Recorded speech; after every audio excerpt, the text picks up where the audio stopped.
is Jennifer Roudabush, and I teach for the Well-Trained Mind Academy in the Language Arts Department.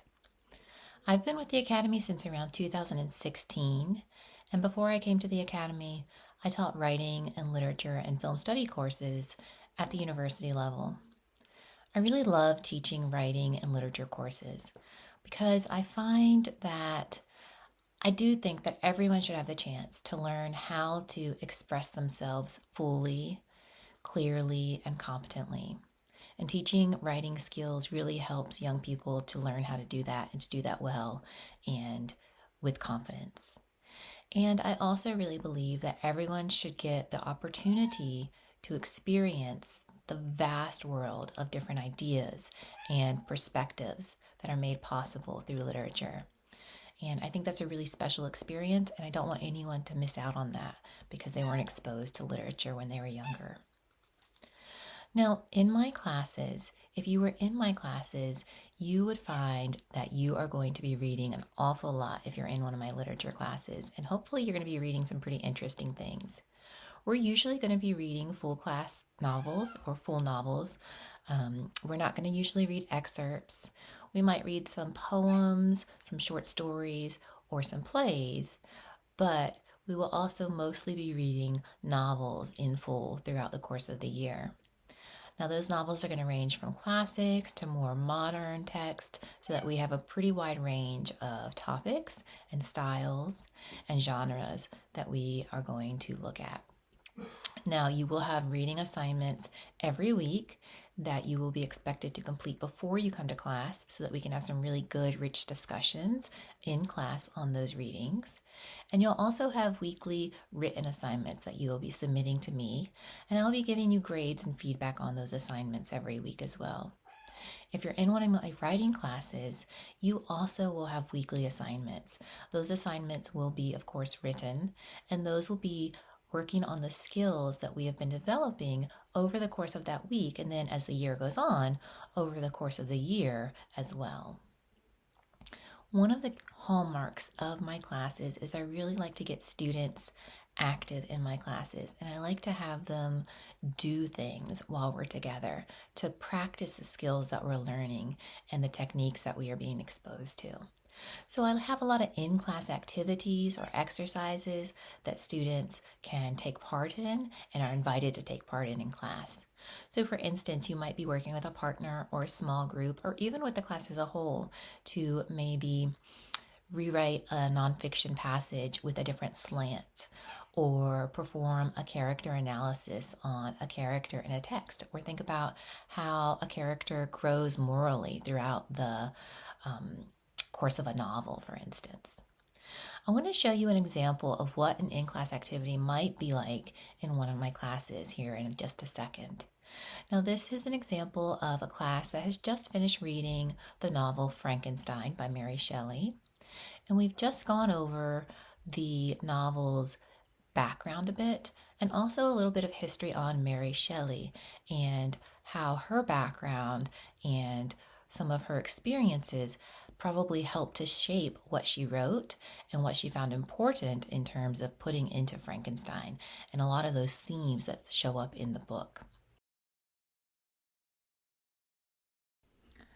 Okay, so as I just mentioned, remember that the class will already have been familiar with the novel, and we will already have covered the background for Mary Wollstonecraft Shelley and some author information about her.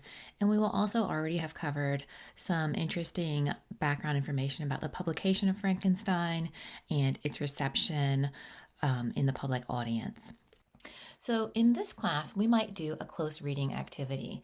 Now the class will already be familiar with close reading activities because they would have done some already in the year, but this time we might have the class do it in class as small groups.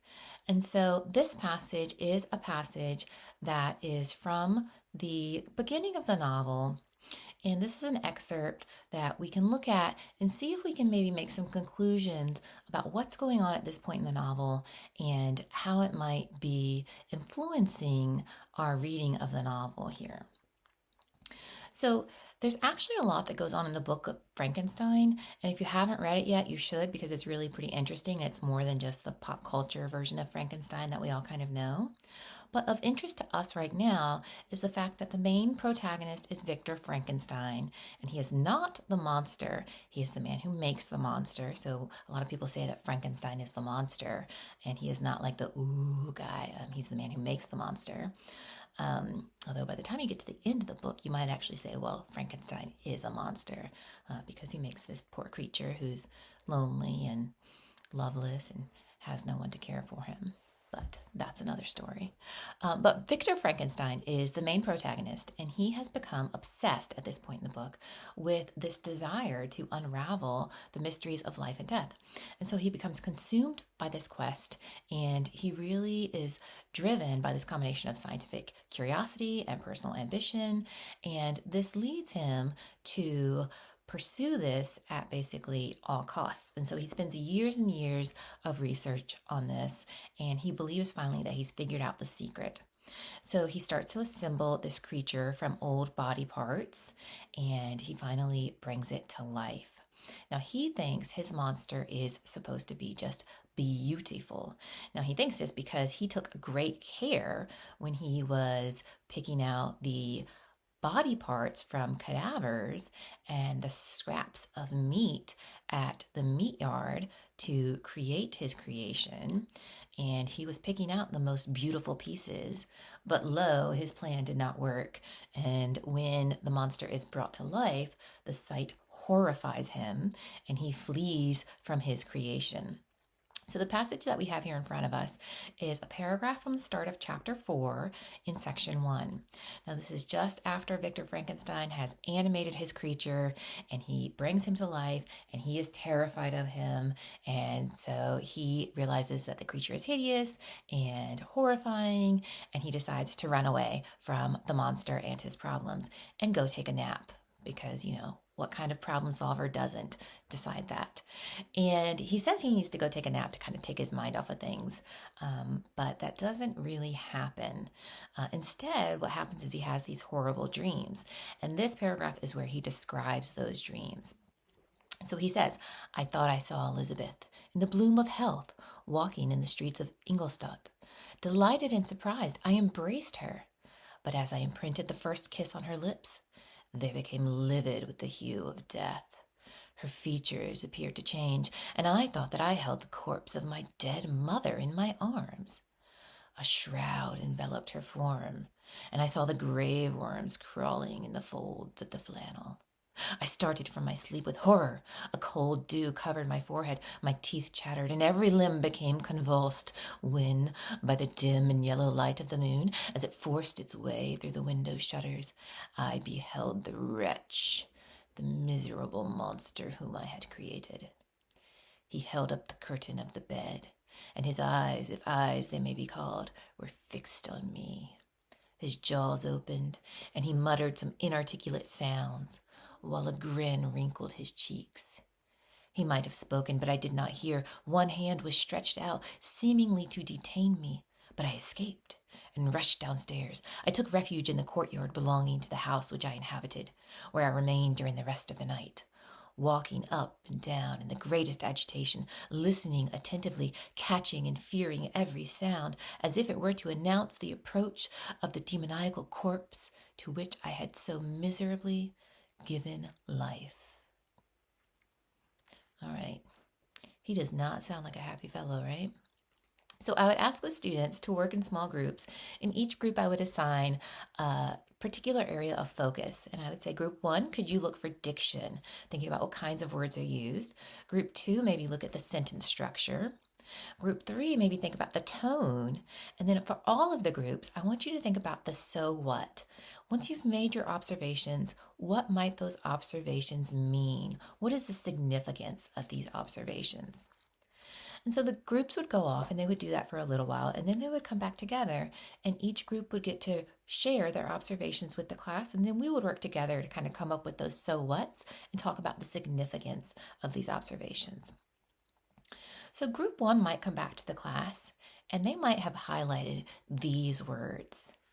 And as you can see, this passage is rich with some key language and imagery, and the group might share with us as a class, and they might say, hey, we think that these words, there's kind of a mix of common language and some more heightened diction that conveys this really intense emotion and vivid imagery.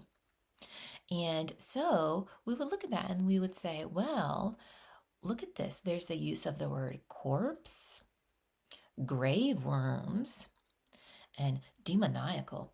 All three of those words, in addition to some of the others that they found, are pretty, telling, and they all evoke a sense of dread and death. Not very happy words, right? And then there's some really key sensory language, like the term teeth chattered, and then the narrator's limb became convulsed. So these are some pretty heavy words as well, right? Those are really kind of suggesting that there's this almost visceral reaction, literally a visceral reaction on the part of the narrator, but the reader almost has a visceral reaction to the narrator's experience as well, right? So we really have this strong emotion through this very vivid imagery that's really being mixed with some more common language to kind of suggest that this is an experience that is deeply affecting the narrator, and he doesn't quite know what to make of it, and we as readers might not know what to make of it either.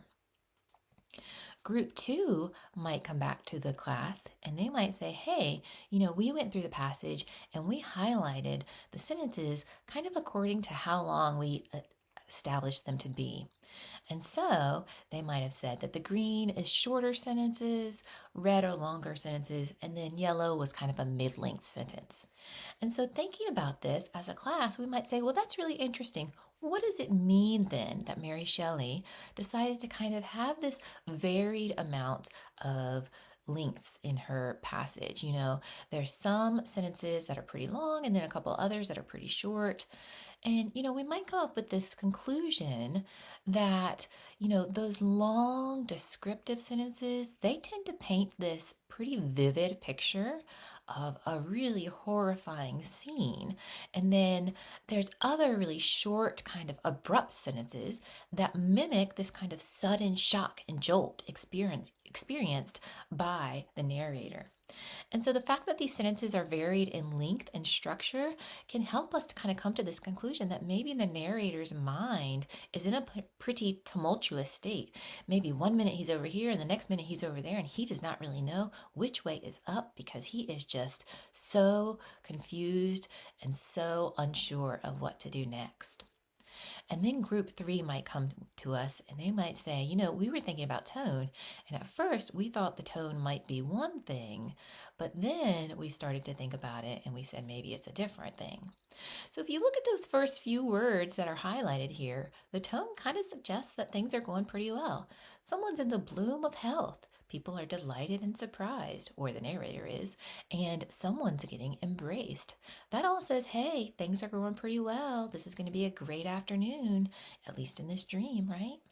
But then if you look at all of those words that are highlighted in orange, things are not going very well anymore. We have a decided shift in tone. Now we have a hue of death. There's a corpse of a dead mother. There are grave worms. There are wrinkles. There's utterances that are barely articulate or even not articulate at all. Someone's trying to escape, but they feel like they've been detained. There's agitation. The tone has really gotten to be quite almost unbearable. And the narrator now seems miserable, and he is grappling with the monstrous consequences of his ambition, seriously. And he just doesn't really know what to do. So, despite his best intentions, he really was not able to just take that, prescription of go lay down and things will get better. He went and he laid down, but everything did not just get better when he woke up, unfortunately. So, as a class, then, we could come together and we could say, hey, as a class, we were able to annotate this passage in just, maybe 20 minutes and come up with all of these great observations. This is just one paragraph in a really rich, long novel. And look at what we were able to do with it. And we could pull out even more from it if we had more time and if we took a little bit more. Of a deeper look into it, but this is just a starting point, and this is a really fun way to dig into a text, think about what kind of lies under the surface and what it might mean for how we read that text and how we understand it in part of a larger conversation.